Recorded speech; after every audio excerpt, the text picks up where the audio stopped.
let us now open it up to questions, both from the physical Hungarian Sangha and from the virtual German Sangha.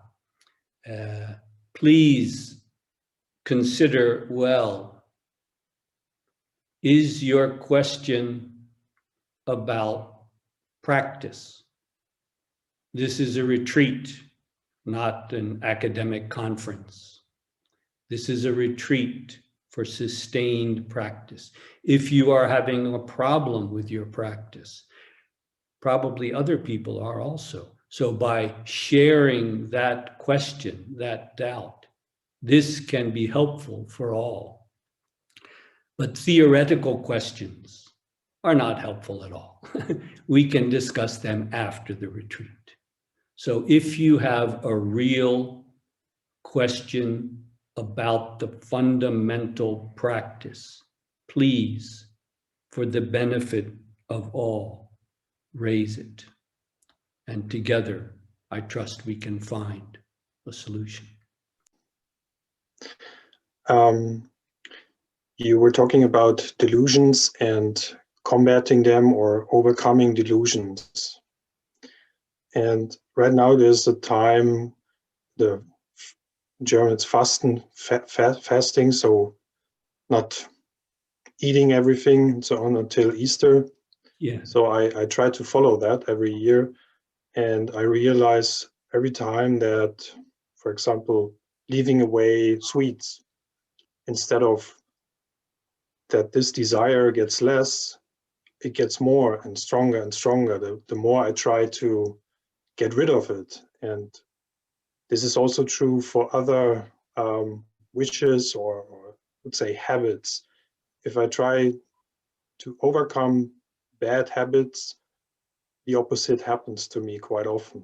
And I wonder what I'm doing wrong there.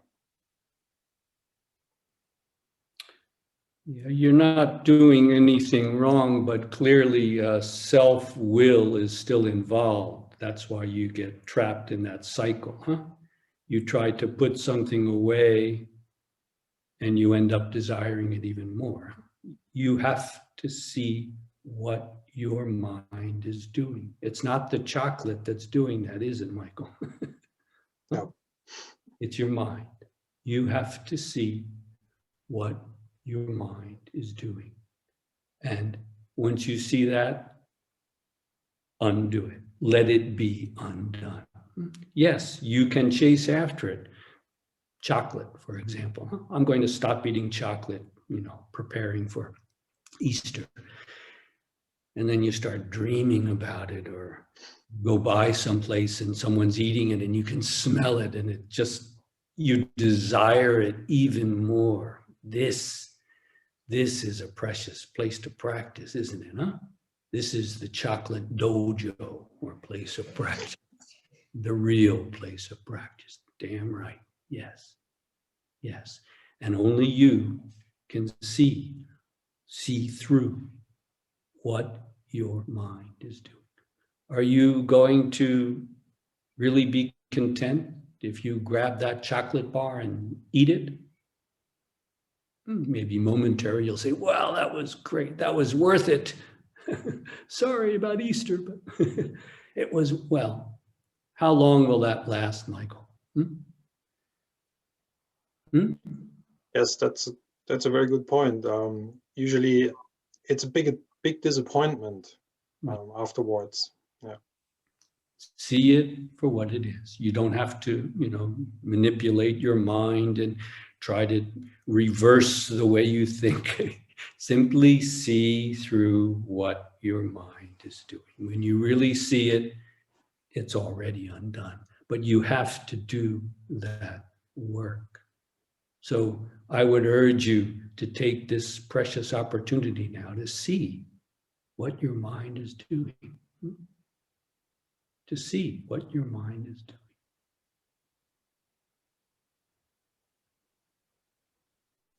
Thank you.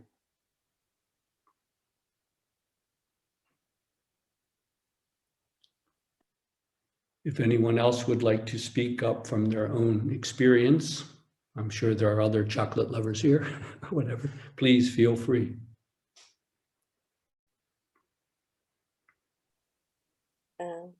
Ich möchte gern meine Frage auf Deutsch stellen. Bernhard, kannst du das bitte übersetzen? Ja, bitte. Mich beschäftigt irgendwo, auch jetzt mit dem Vortrag angeregt, was ist der Unterschied zwischen einem Zen praktizierenden Menschen und einem nicht Zen praktizierenden Menschen? Wie kann ich zum Beispiel, ich gebe ja auch Kurse und die haben von Zen keine Ahnung und wie kann ich das vermitteln? Zum Beispiel. Gut, das ist meine Frage. Wie kannst du vermitteln, was der Unterschied zwischen... Nein, ich frage mich immer, wie kann ich die Menschen, es scheint mir so schwierig, denen irgendwas von Zen zu erzählen. Und für mich ist es so selbstverständlich. Und ja.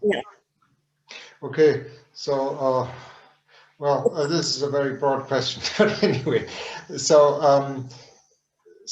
through your Dharma talk, Jeff, Ursula posed herself the question: what is the difference between a person that is practicing Zen and a person that is not practicing Zen?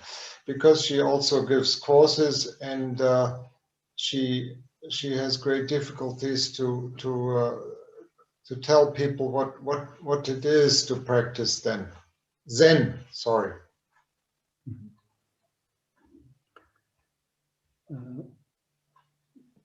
I'm afraid, Ursula, in the end, there's no difference whatsoever.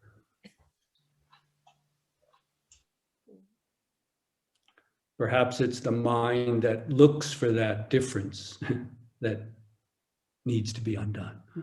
Mm. I had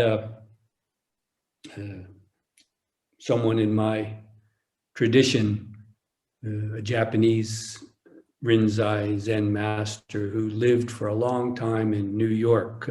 You may have noticed Tina's New York accent, she still has. And this Japanese Zen master who lived in New York, right in New York City for many years, many years, once said that the greatest Zen masters are those who never heard of Zen. You understand, don't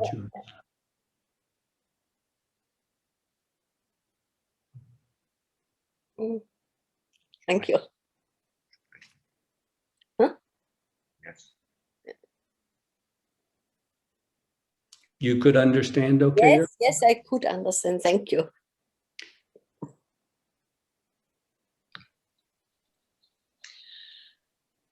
I also have a question. Okay.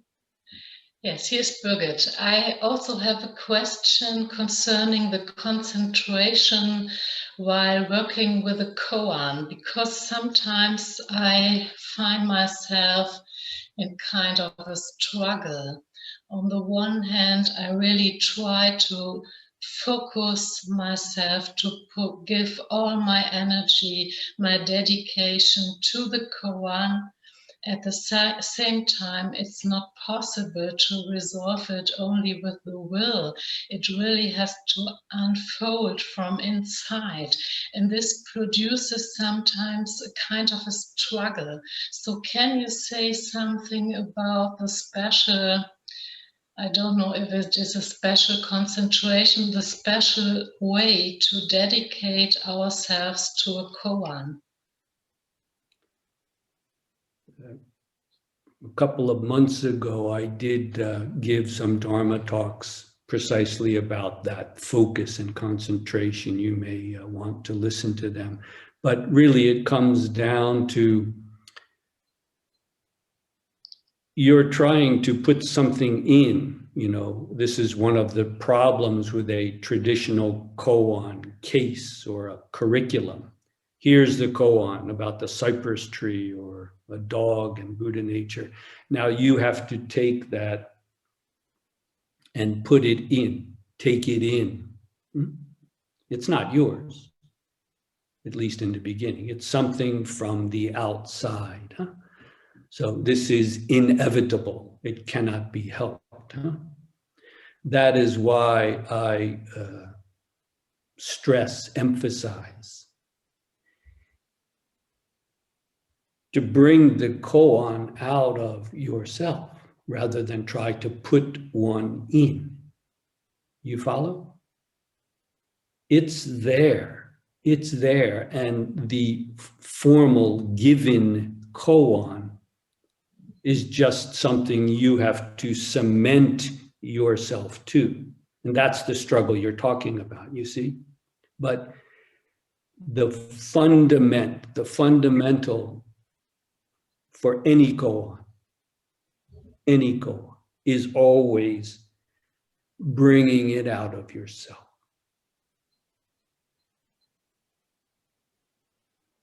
This will not dissolve the struggle that you are going through, but I trust it will show you how you need to apply yourself.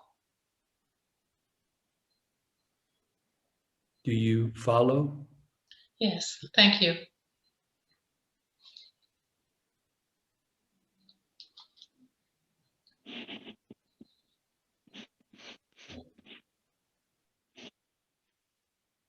Hi, Jeff. Yes, Werner speaking. Werner, hello. What is when pain is gone, when escaping is gone, when fear is gone, what will be? Well, already you have provided a great inspiration. Pain is gone, escaping is gone, and fear is gone. You're pretty well along the way there, Werner. It's very simple. It's very simple. Werner, what remains?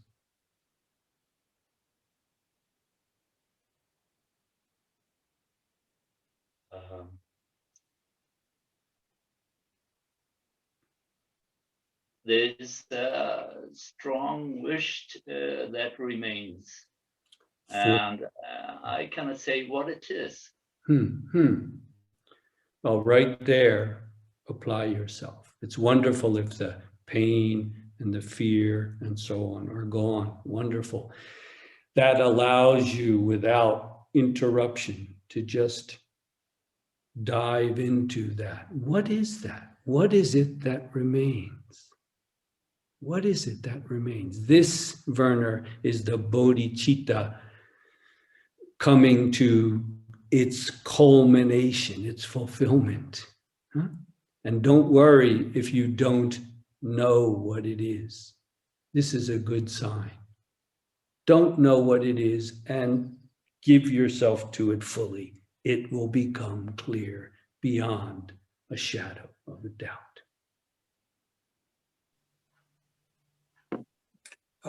Could I propose something? Or the question of compassion.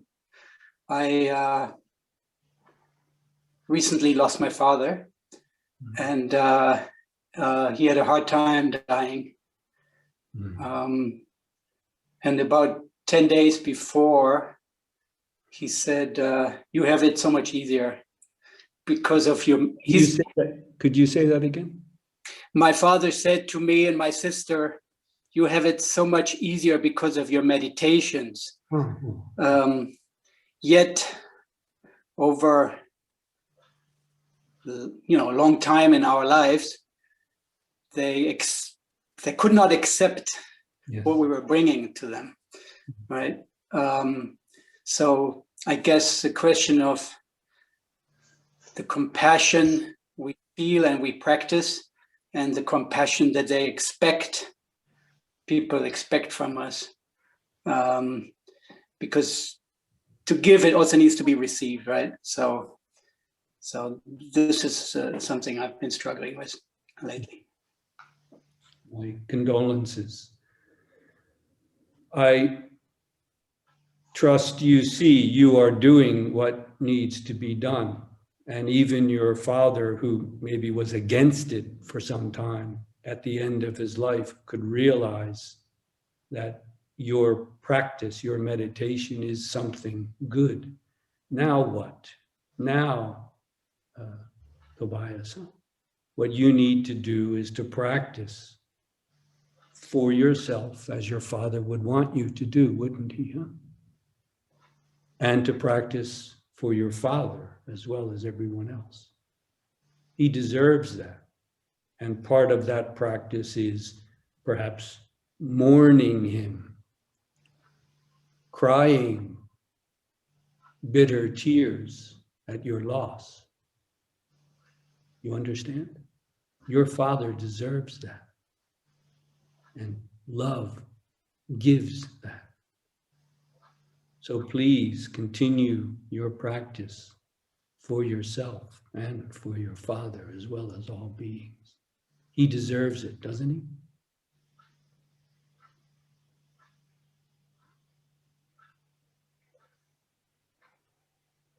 I will try to say something more if I have anything more to say on Sunday, but of course, there may be other people who can speak as well. Thank you for your question, and again, my condolences.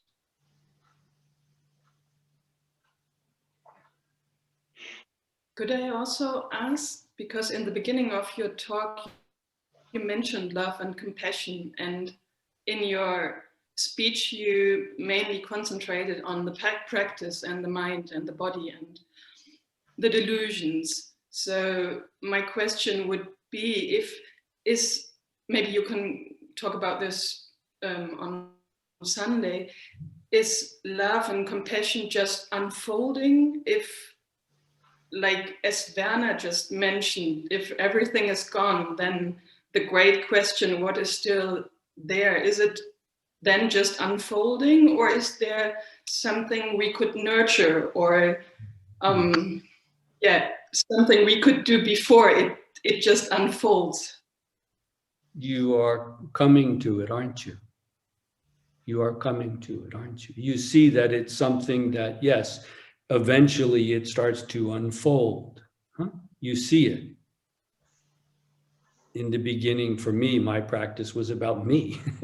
I wanted to have this experience. But as I went through it, I started to realize that's no foundation at all. It's got to include all beings. And as you go through, you speak of unfolding, a nice word, but what it really means is you're coming to see it, aren't you?